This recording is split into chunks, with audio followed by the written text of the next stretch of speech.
Hey guys, what's going on? Happy Monday, January 29th, 2024. Wanted to hop on this live and talk to you guys real quick about the verdict that came through today for a gentleman by the last name Littlejohn. Forget his first name. For some reason I want to say Douglas, but I don't know if that's his first name.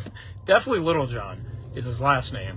Contractor who worked with the IRS and leaked the tax returns of numerous, when I say numerous, we're talking hundreds, if I recall correctly, maybe even below thousands, of the ultra-wealthy individuals in the United States, including, Donald Trump, Bloomberg, Musk, Bill Gates, Jeff Bezos, all these guys.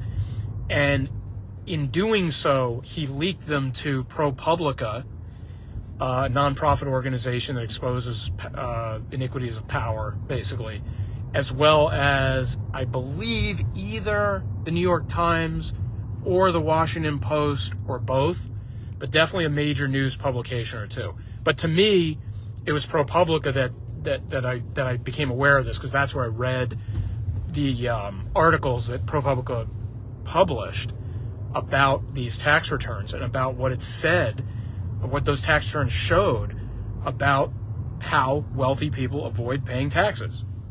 Bottom line, how, a guy like Elon Musk has a 3% tax rate, or a guy like Warren Buffett has a 0.1% tax rate, and you have a 20% tax rate, or a 25, or a 33, or a 39% tax rate.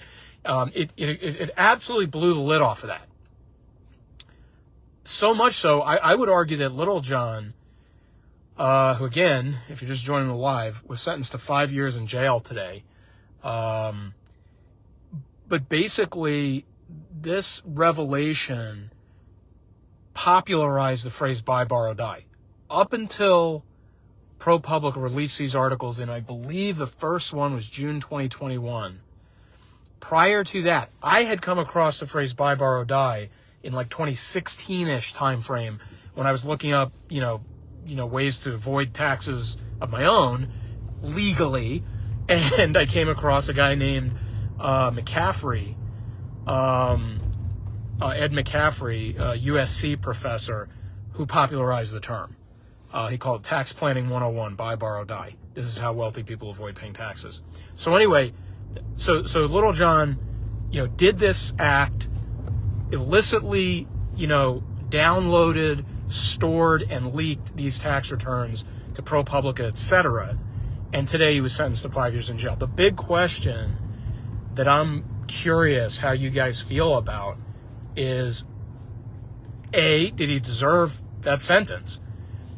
B, did he do the morally correct or incorrect thing by obtaining and distributing this information? And I gotta say, guys, I'm torn on this, because on the one hand, I absolutely believe that I absolutely believe that this information was vital for the American people to know, because we have a situation in this country where we don't understand well enough how the tax code, right? How this system has been set up to benefit wealthy individuals. We just don't have a good grasp of it, because most of us don't read the tax code for fun, and totally understandable, right? And even if you did, and you could get through all 75,000 pages or whatever it is, some ungodly number, you still might not pick up on these things, okay? Because of the way it's written, because of the legalese, because of the fact that armies of lawyers have put this thing together, okay? And so it's one of those things that it's really hard to say, because in my position, I'll just say I'm glad he did it. Like I don't want to do the 5 years in jail for it. So, I can't sit here and say, anything more about that. I feel terrible for the guy that's what's come of it, and that was probably the punishment that he always expected on some level. Maybe not the exact number of years, but he said in his statement today in court that he always expected to get caught. But I think what he did allows the rest of us to see with our own two eyes now.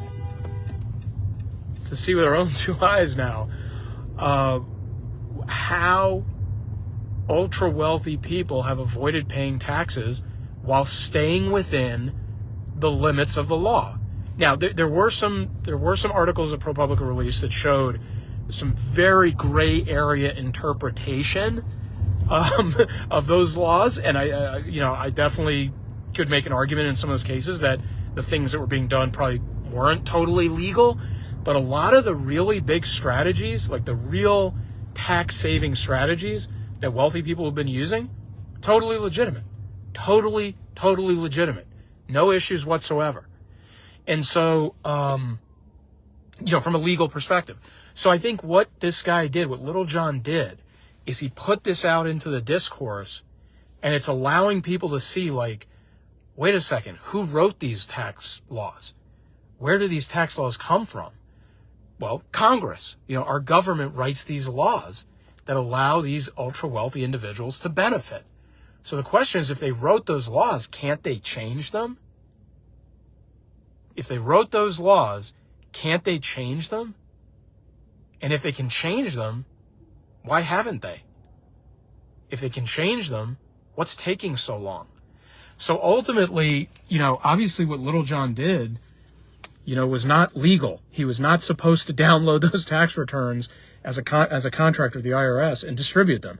So technically speaking, he got what he deserved. But I have to say, you can, in my mind, the economics version of this, it's equivalent to what Snowden did with the NSA stuff. Showing the rest of us something that was never going to be known otherwise. It was never going to come in. Now, in that case, that was classified information, if I remember correctly. And so Snowden, he released classified info, totally huge deal, because of that. This information obviously wasn't classified that Little John released tax-wise, but it certainly was meant to be private. It certainly was not meant to be circulated to the public. Or even released to an organization that filtered it to the public. So I think that's what you have to look at here and kind of think about a little bit. But in the equivalency between the two acts, you have to ask, were we as a country going to make these realizations in any other fashion than the one that Little John facilitated? And I would argue we were not. Even though maybe the information was more quote-unquote available to us, it's obfuscated in a 75,000-page tax code that is written purposefully for you and I to not understand it. So that is kind of my sense of the situation, but would really like to hear what you guys think about this case, this verdict, this whole choice that Little John made, that ultimately I believe benefits you and I. So let me know what you guys think. Drop a comment, drop a question. If you haven't read them yet, go look up those ProPublica tax articles from, like I said, I believe it was June 2021. Absolutely mind-blowing, absolutely shocking in many cases, very, very enlightening. So hope everybody has a great Monday night. Thanks for watching. We'll catch you guys soon.